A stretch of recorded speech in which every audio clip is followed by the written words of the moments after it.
Olá, como vocês estão? Espero que bem. O tema das mulheres e a maçonaria é complexo e sem uma explicação fácil.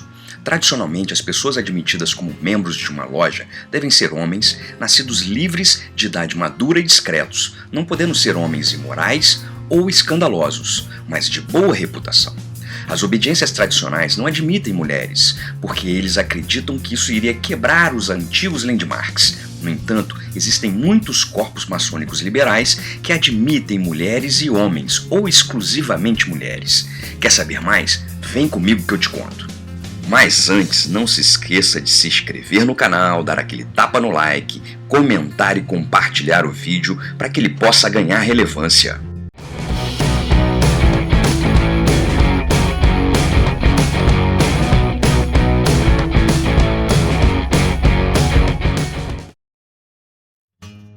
As mulheres foram aceitas na maçonaria de forma muito diversa e em tempos diferentes, e segundo as tradições de cada país.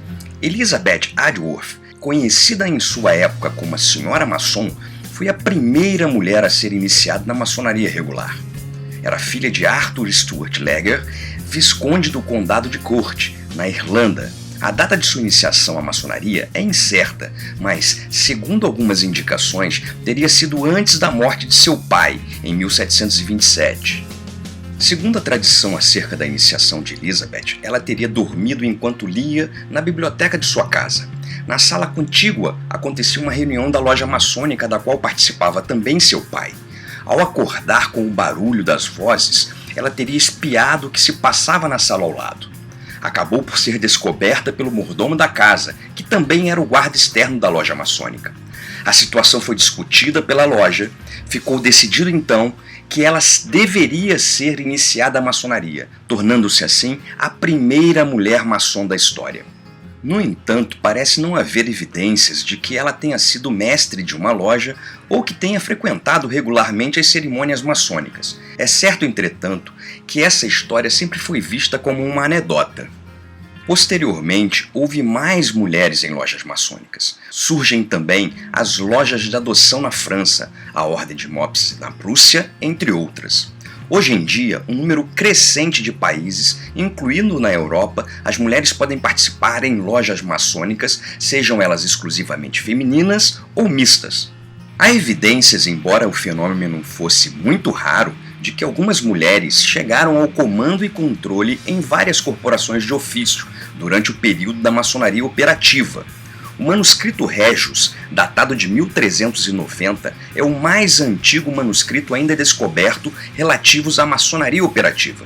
Nele podemos retirar alguns fatos interessantes, como por exemplo: neste ofício honesto para ser perfeito, é assim cada um deve ensinar aos outros, e o amor juntos como irmão e irmã. O artigo 10º é para saber que entre o ofício, os altos e baixos, não é nenhum mestre que irá suplantar o outro, mas estar junto com irmã e irmão.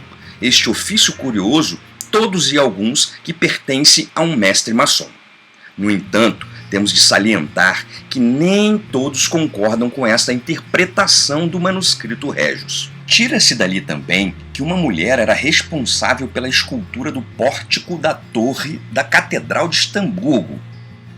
Nos registros de Corpus Christi Guild em York, é de salientar que em 1408 um aprendiz tinha de jurar obedecer ao mestre ou à dama, ou qualquer outro maçom.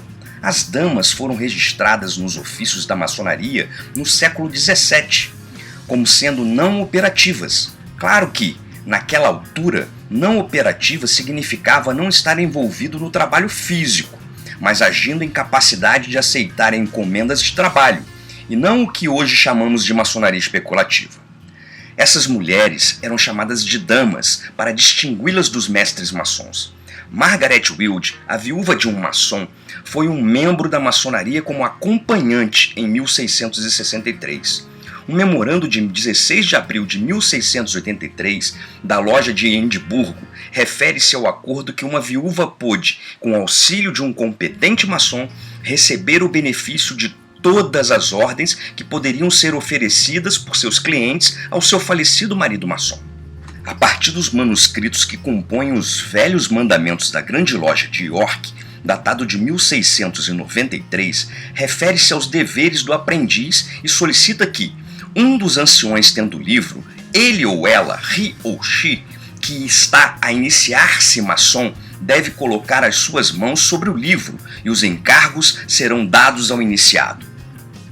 Claro que isso tem sido contestado por alguns historiadores maçônicos, que afirmam que o she, no inglês antigo, é uma má tradução de eles, mas outros aceitam como prova de admissão das mulheres na maçonaria operativa, especialmente porque muitas das corporações de outros ofícios, naquela época, estavam compostas por mulheres, assim como homens. O livro de ocorrências registra o nome de 2 viúvas em 1696. Em 1713 e 1714, encontramos os exemplos incomuns de Maria Bannister, filha de um barbeiro suburbano, ser nomeada maçom para um mandato de 7 anos, pagando a taxa de 5 shillings à companhia. Vários casos de aprendizes tratados como os do sexo masculino, que estariam atribuídos ao trabalho com mestres, que aparecem nos registros da venerável Companhia de Maçons da Biblioteca Guildhall, em Londres, seriam do sexo feminino durante o período de 1713 a 1715. Há que ter em conta que todos estes casos ocorreram antes da formação da primeira Grande Loja de Londres, em 1717. Em 1723, o reverendo James Anderson foi dado a tarefa de emissão de um conjunto de constituições que foram revistas em 1738, quando introduziu a ideia de que mulheres eram proibidas de se tornarem maçons. A Grande Loja Unida da Inglaterra e outras obediências conhecidas como tradicionais e se denominando regulares não reconhecem formalmente qualquer organismo maçônico que aceite mulheres. A Grande Loja Unida da Inglaterra, entretanto, declara desde 1998 que as 2 jurisdições inglesas que aceitam mulheres em seus quadros são regulares na sua prática, exceto quanto ao fato de inclusão das mulheres, e indicou que, embora não formalmente reconhecidas, essas organizações podem ser consideradas como parte da maçonaria, ao descrever a maçonaria de uma forma geral. De qualquer forma, a tendência predominante das obediências ditas tradicionais e regulares justificam a exclusão das mulheres da maçonaria por várias razões. Uma delas, a estrutura e as tradições da maçonaria especulativa baseiam-se em pedreiros medievais construtores na Europa. Essas corporações operativas maçônicas não permitiam que as mulheres participassem, por causa da cultura da época, e aceitá-las iria alterar completamente a estrutura da maçonaria. Além disso, a tendência predominante das obediências mais tradicionais juntara-se aos marcos estabelecidos pela maçonaria no início do século XVIII, que são consideradas imutáveis. Um desses marcos especifica que uma mulher não foi feita para ser maçom. Por último, os maçons dizem o juramento para não estar presente numa iniciação de uma mulher maçom. Muitos maçons acreditam que, independentemente das suas opiniões sobre mulheres poderem ou não participar da maçonaria, por causa do seu juramento, não podem quebrar as suas obrigações para com esses landmarks. A admissão sistemática das mulheres na maçonaria internacional começou na França, com a criação do Ledroit-Humain. Ledroit-Humain e uma série de outras organizações liberais maçônicas, chamadas por alguns de irregulares, têm presença predominante na América do Norte e outros países, estando abertos às mulheres, quer de forma mista ou totalmente feminina. Estas ordens de trabalho e rituais semelhantes à maçonaria tradicional e seus trabalhos têm um conteúdo moral e filosófico muito semelhante à maçonaria dita regular. Na Holanda, existe uma loja totalmente separada, aliada à maçonaria, um clube de moças ou senhoras, a Ordem das Tecelãs, que utiliza símbolos de tecelagem em vez da pedra angular.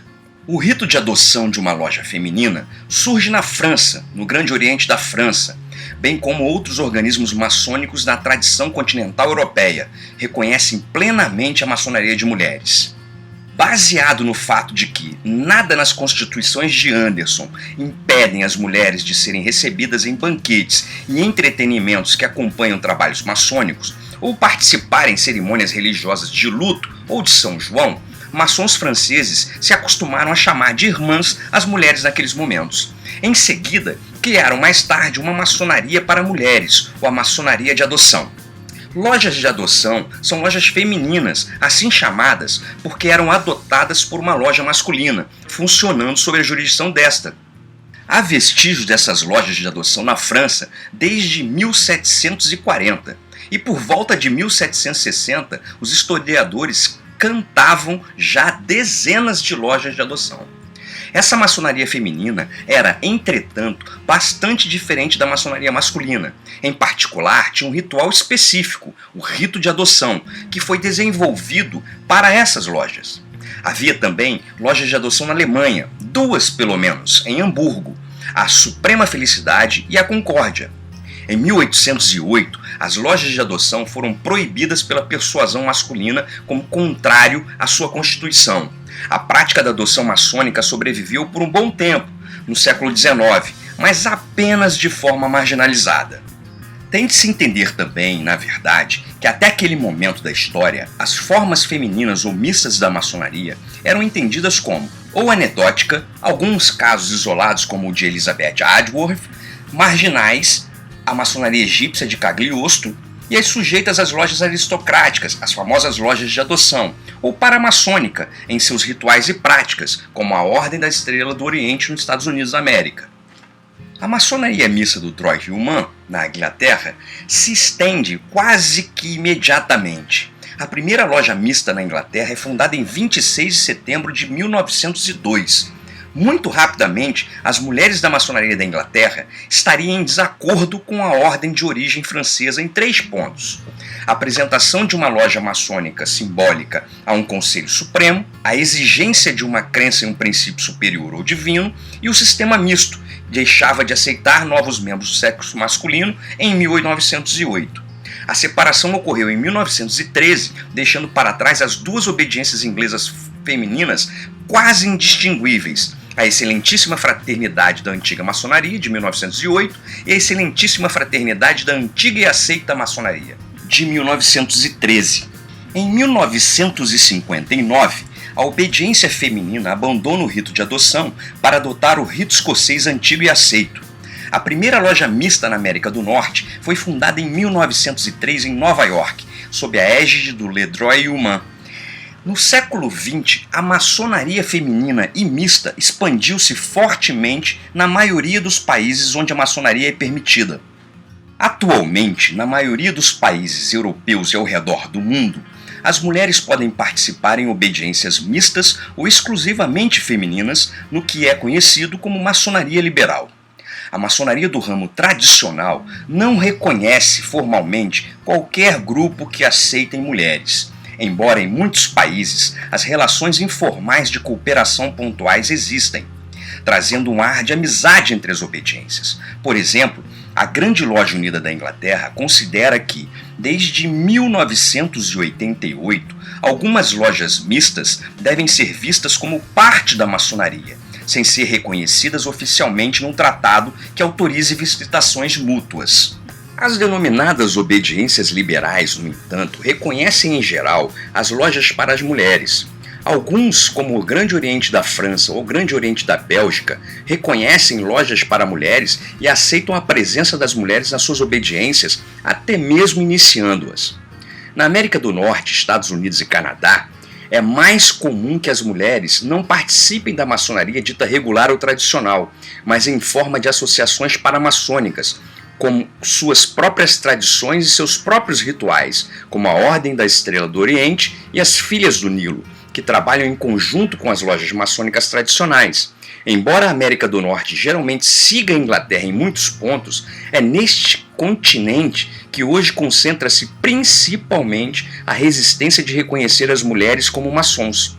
No Brasil, existem muitas e diversas lojas maçônicas mistas, por exemplo, a Ordem Maçônica Mista Internacional Ledroit Humain, a Grande Loja Maçônica Mista do Brasil, a Honorável Ordem da Comaçonaria Americana, entre outras.